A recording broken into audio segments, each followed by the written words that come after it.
So, yeah. So, thanks for joining me this afternoon. Nice. Can you introduce yourself and tell me a bit about your involvement with the creative arts? I am Sara Zafar. I graduated a little while ago now from Teesside University with a BA and MA in creative writing. I've been doing bits and bobs here and there, performances, been part of TWP.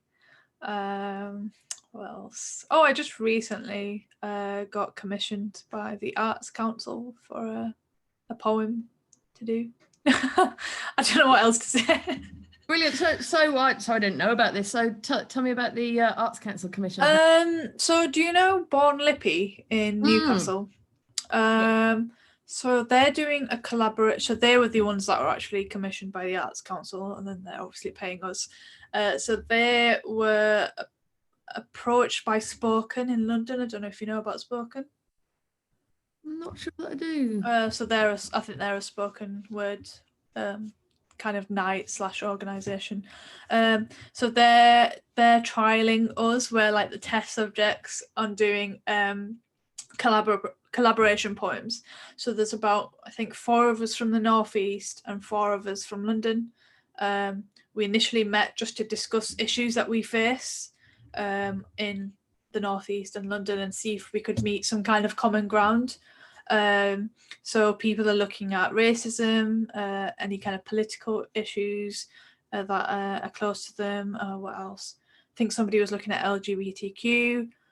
Some people were looking at how homelessness is quite a common connector for Newcastle and London. So yeah, we're basically just then we ended up getting matched up with a poet in London. So my partner and I are writing about classism and racism, and then we will basically be recording those poems in February in Newcastle, doing some kind of video, and then and then I don't know, it gets distributed on social media and elsewhere and other kind of organisations that they're affiliated with. So yeah, and then we get paid for it. Terrific. Well, I'm really glad to hear that. I don't know how much I'm actually allowed to say, so yeah. I mean, we've not been told we can't say anything about it, so I don't know. Well, you heard it here first. So have you always been a writer? Is that something you grew up doing? I've always been a reader. I've loved reading. I think it's funny because in school my English wasn't that good. I was always average, whereas my science and maths grades were always above average.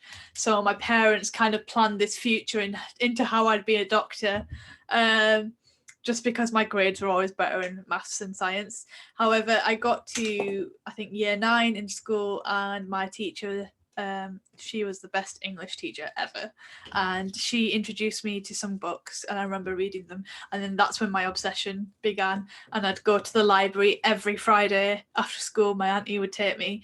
The librarian would only let me check out 9 books, and I remember on the weekend I would speed through as many books as possible, so I'd probably read 4 or 5 on the weekend, and then throughout the week I'd read the remaining ones. And I'd always be like looking forward to my English classes so that I could discuss the books with my teacher. And then I think my kind of love for English grew there. So although academically I wasn't like doing above average, I was always just like a B grade in English. I just loved it so much. I just loved it so much. So I did, kind of to appease my parents, go for biology and chemistry at A level. However, I snuck English in there just as I like this subject, so I'm going to sneak it in. However, in your second year, you have to drop a subject. And that's when I dropped chemistry, because I loved history as well, and I thought English and history go well together as well. And I didn't want to drop either of them. So I had the talk with my parents, and they were like, oh, it's okay, you still got biology, you can still do medicine. But I had to sit with them and say, no, if I drop chemistry, that means I can't pursue medicine. You need to have 2 sciences, blah, blah, blah. And then they were all like, what are you going to do? And I said, oh, well, I love English and I'd rather pick a passion rather than something that I'm just good at. I don't know if that was like, I don't know how they took that at the time. They were trying to kind of hide their disappointment, I think, because they were kind of like more asking questions of, oh, okay, so what are you going to do after you've done this English degree? And I remember just saying, I don't know. I'm just doing what I love at the minute. I'm not really thinking about my future. And then the reading eventually got me into writing, but I was more into prose rather than poetry. However, Bob and Andy got me into the poetry side of things. Sorry, I've gone on a tangent here. No, not at all. That's all great. It's all really, important. It's I've been really interested in these interviews to see people at different ages and the way that their families took their decision to be involved in the creative arts. As soon as you tell Asian parents that you want to go into the arts, they're just like, what? What is that? How are you going to make money off that? So it's not easy, but I think down the line, I remember on my graduation, they were just so proud and they were happy that I'd done something that made me happy. So brilliant. Absolutely fantastic. Well, as I keep going on these interviews, 2 million people in this country are employed in the creative industries. It's not like there aren't jobs out there for people who want to pursue. Not everybody does. Not everybody wants to earn a living through the arts. For a lot of people, it's just something that, and in fact, that's a question that I'd really like to ask, apart from, this idea of having maybe a book published or whatever. What is it? Why do you write? What does it give to you? And what kind of what does the arts do for society in general? I think for me personally, it's therapeutic, but also it helps me convey messages that I may not be able to kind of just bring up in a conversation. So like, I like to write things about like other women in the world, not necessarily my next door neighbor. So there's women in obviously Africa with the FGM, there's the infanticide in India, there's the Yazidi women, I think in Iran, and they're kind of suffering, and it's not like I can just kind of like start a conversation with someone and say, hey, do you know about the Yazidi women and how all their husbands, fathers, brothers were all killed and then they were all raped and then by ISIS, and they're all kind of traded around in ISIS, and now nobody kind of even thinks of them anymore, even though there's all these young girls and women that were constantly raped and just thrown away like used goods, and their whole lives were turned upside down. It's not something I can really like kind of just randomly bring up in a conversation. So my poetry kind of allows me to tackle those huge subjects and just make people aware of what's going on. What else did you ask? Sorry, I forgot the whole question. Yeah, there was more than one question, right? I think that's so crucial. I mean, things that I write about in my poetry that, again, it would just be, you couldn't just walk up and start conversations like that. Yeah, it's about giving other people a voice as well, not just yourself. I know a lot of people like to write for their own therapeutic reasons, but I like to kind of share other people's voices if they give me permission to do so. So my best friend, he's not come out to anybody else yet, only to me, but he's still very close to his religion, so he's Christian, but he's kind of trying to find his standing with being Christian but keeping his identity as obviously being gay, and how he's going to come out and so on and so on. So he allowed me to write a poem about that.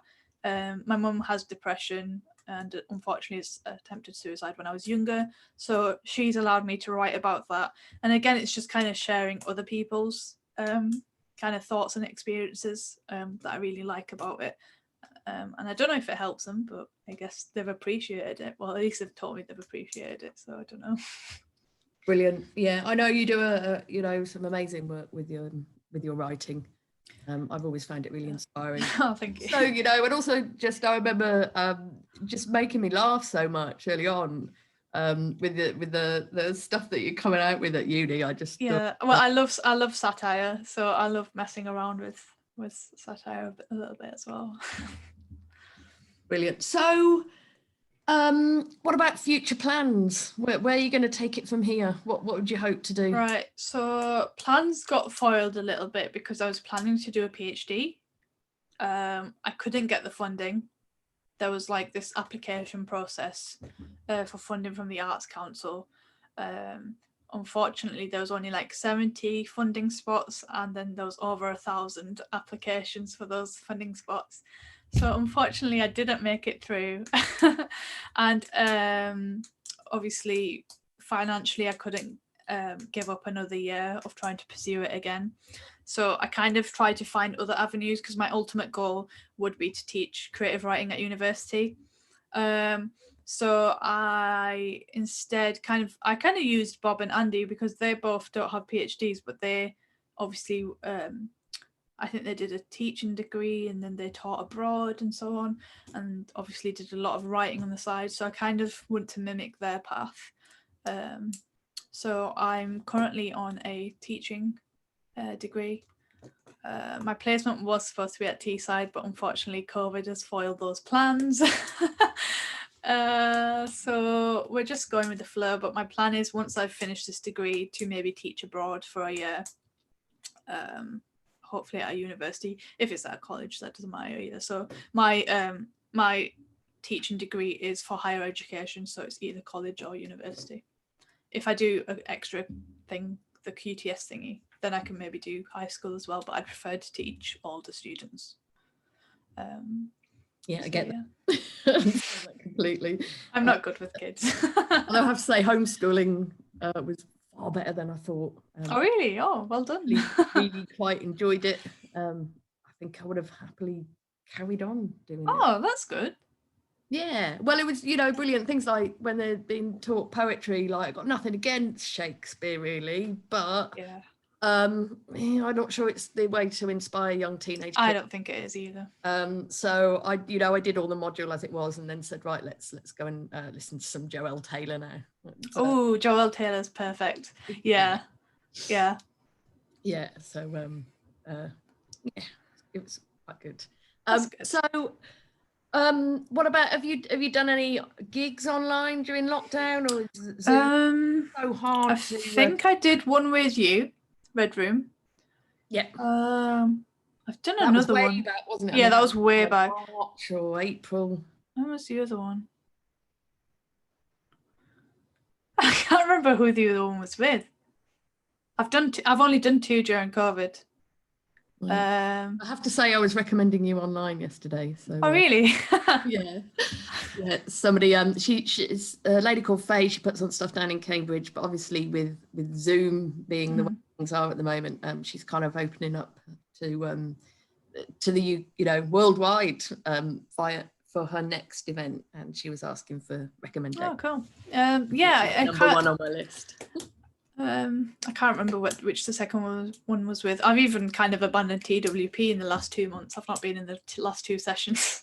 I ended up getting COVID, so that took a huge chunk out of my life. I'm asthmatic, so it just really affected my asthma. Are you fully recovered now?